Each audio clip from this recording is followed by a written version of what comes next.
자, 명성황후 하면 여러분은 어떤 이미지가 가장 먼저 떠오르시나요?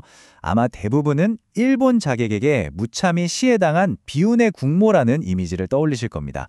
그런데요, 그녀의 그 비극적인 마지막이 어쩌면 이야기의 전부가 아닐 수도 있습니다. 그 뒤에는 우리가 잘 몰랐던 훨씬 더 복잡하고 입체적인 한 인물의 진짜 얼굴이 숨어 있거든요.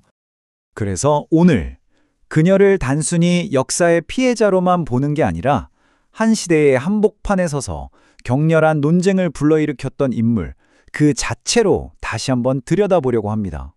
자, 질문은 이겁니다. 명성황후, 그녀는 과연 누구였을까요?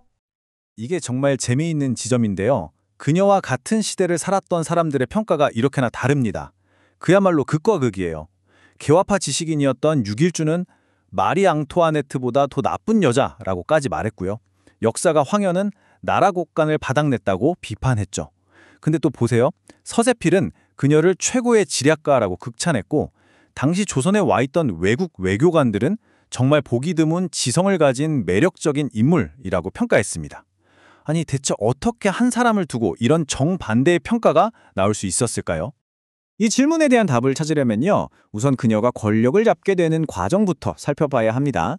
우리가 흔히 알고 있는 시아버지 흥선대원군과의 갈등, 그 이면에는 아주 치밀하게 짜인 정치적 계산이 숨어 있었습니다. 핵심은 바로 이겁니다. 이건 무슨 드라마에 나오는 고부 갈등, 그런 단순한 가족 싸움이 아니었다는 거죠.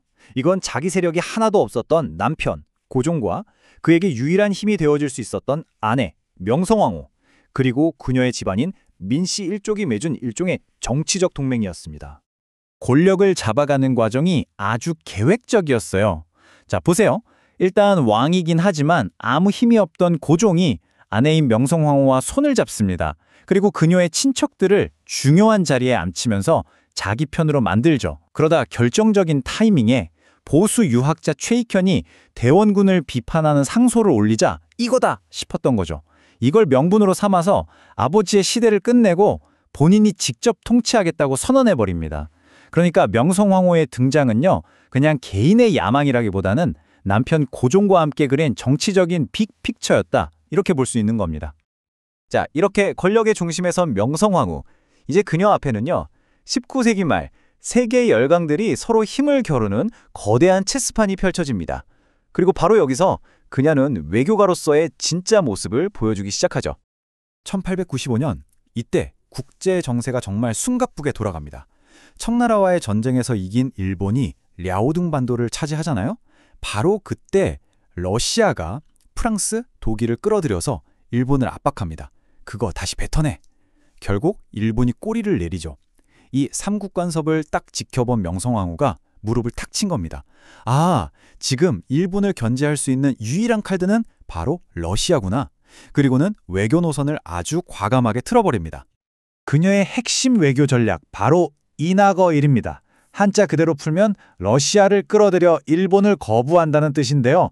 이게 그냥 힘센 나라에 기대는 그런 게 아니에요. 강대국과 강대국 사이의 그 미묘한 힘의 균형을 이용해서 조선이 살아남을 공간을 만들려고 했던 거죠.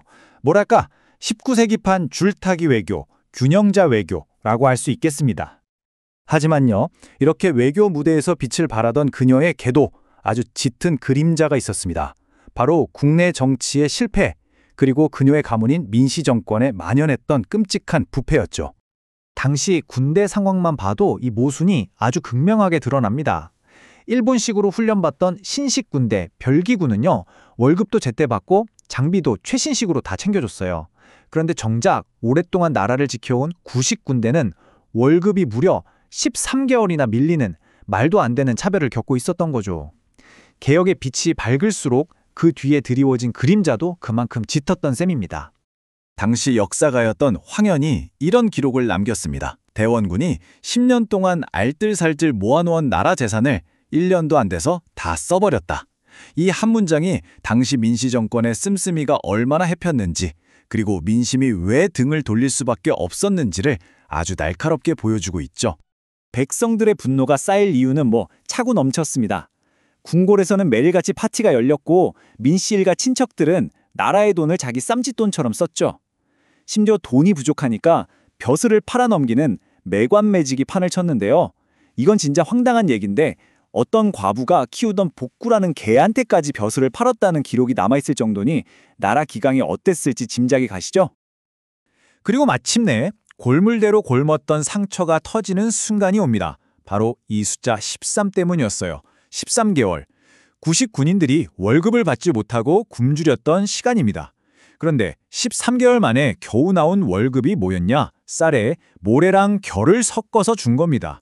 이 모멸감은 곧 분노가 됐고 결국 역사의 흐름을 바꿔놓은 이모군란으로 폭발하고 맙니다. 자, 이제 이야기는 비극적인 마지막을 향해 달려갑니다. 명성황후의 친러시아 정책 때문에 조선에서의 입지가 완전히 흔들리게 된 일본. 결국 그녀를 자신들의 계획의 가장 큰 방해물로 여기고 다시는 돌이킬 수 없는 극단적인 선택을 하게 됩니다. 일본이 명성황후를 시해하기 위해 붙인 작전 암호명이 바로 여우사냥이었습니다. 이 이름 섬뜩하지 않나요? 이 이름 자체가 일본이 그녀를 단순히 나약한 왕비로 본 게 아니라는 걸 보여줍니다. 그들에게 명성황후는 자신들의 야욕을 가로막는 반드시 제거해야 할 교활하고 위협적인 정치적 상대였던 거죠. 그날의 참혹했던 상황은 당시 경복궁에 머물고 있던 러시아인 건축가 사바틴의 증언에 생생하게 남아 있습니다. 그는 이렇게 기록했어요. 그들은 궁녀들의 머리채를 잡고 질질 끌고 다니며 구타했다.